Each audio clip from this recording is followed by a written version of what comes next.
Inexperienced investors tell you to diversify in Pokémon sealed products. Buy a little bit of everything, spread out your risk, and play it safe, right? But what if I told you this strategy is exactly why Pokémon investors don't see any gains? What is going on, guys?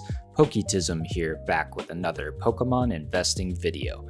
If you like the content, consider dropping a like, maybe even a comment saying SpaghettiOs, and a subscribe if you want to see more content like this. Also, I am not a financial advisor, I just like talking about Pokemon economics.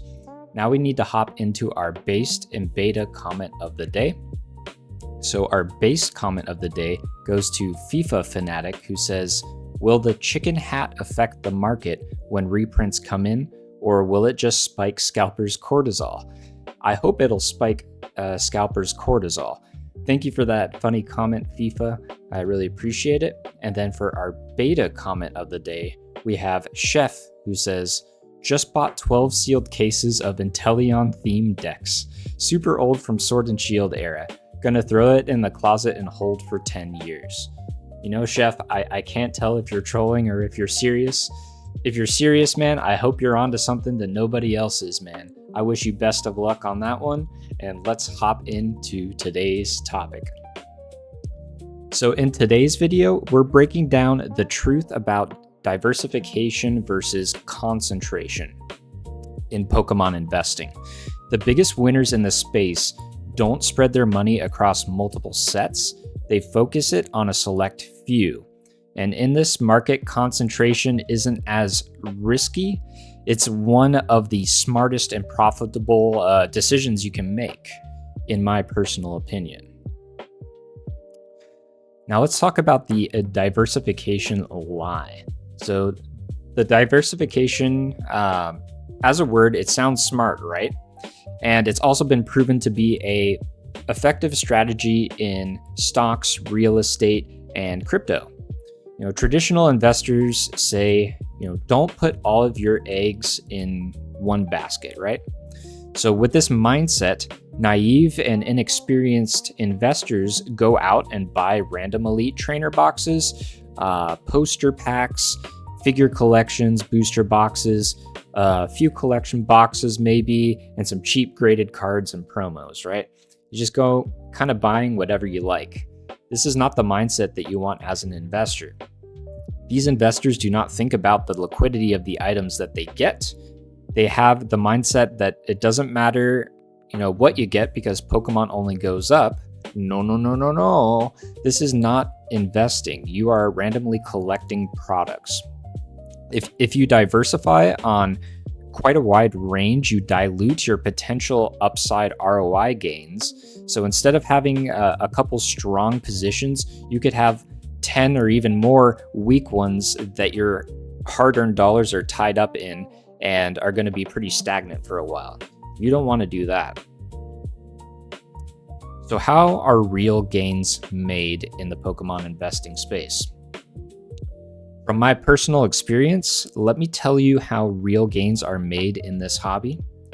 It is not from owning one of everything. It's having a strong position in the right things. Let's look at some sets from Scarlet and Violet as an example. If you bought Destined Rivals booster boxes off the secondary market post-release, they were about $240 in the market for a week or two. And there was a clear high demand at this time. There was insane volume purchases, as we can see here on the chart. Now, fast forward to now, the value over a year has increased by 85%. So if you also spent money on a Stellar Crown booster box to diversify a little bit, your entry was around $200 and you got gains of 52% over the last year. Now, both gains are nothing to scoff at, right? But if you allocated that money that you put towards Stellar Crown towards a popular set like Destined Rivals or Prismatic Evolutions, you would be up overall an additional 33% if it was Destined Rivals. It is important to identify, these strong products with a lot of hype behind them rather than speculative products And you need to identify the conviction plays and use the dollar cost average strategy or allocate heavier into these sets.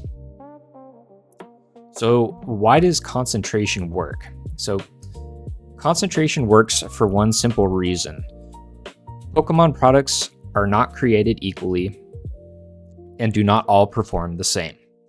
Product prices are, they're simply controlled by supply and demand. A small majority of quality products and sets, drive a majority of the gains in the market. Don't get me wrong, spending your hard-earned dollars across many different sets and products will provide you with average results, but may introduce difficulties in liquidity, like we talked about earlier. But if you maximize your exposure to winning products and sets like Destined Rivals, Prismatic, Ascended Heroes, you can expect your dollars to go and work overtime for you.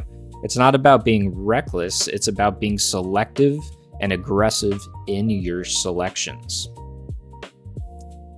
So, what is the real risk of diversifying that no one really talks about?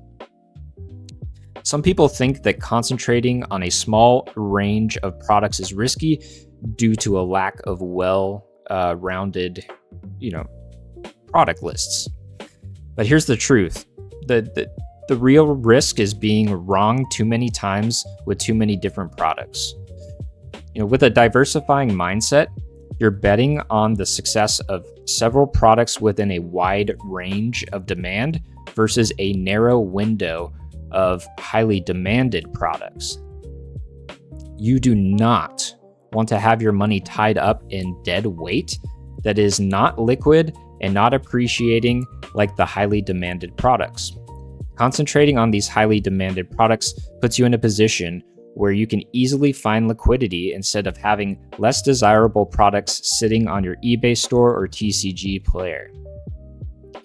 How do you know a product is highly demanded? Use TCG player to view buy and sell volume. Evaluate the specific set value and identify those top chase cards.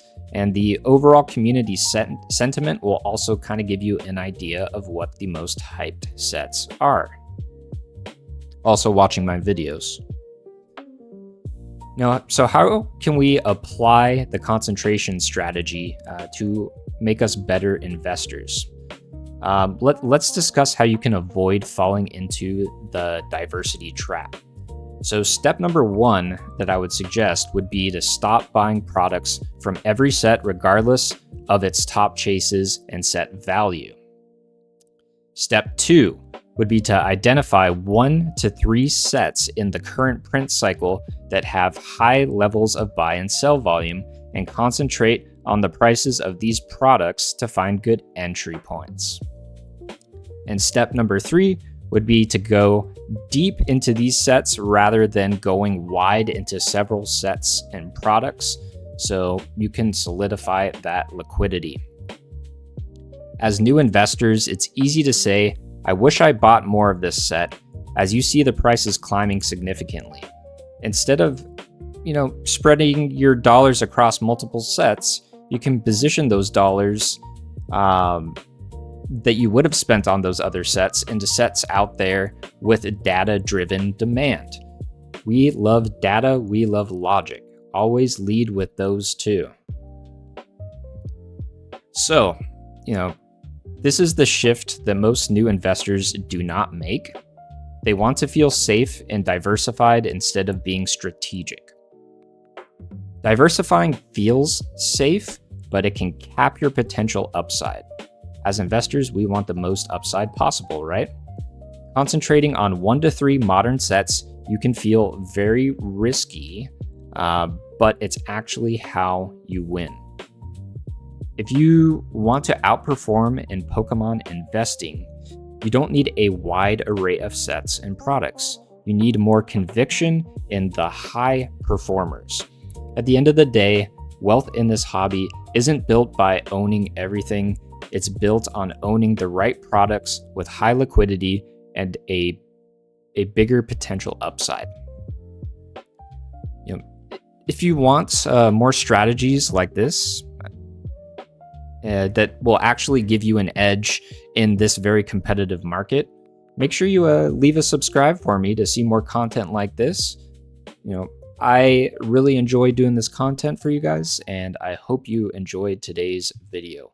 We will see you guys in the next one. Yo.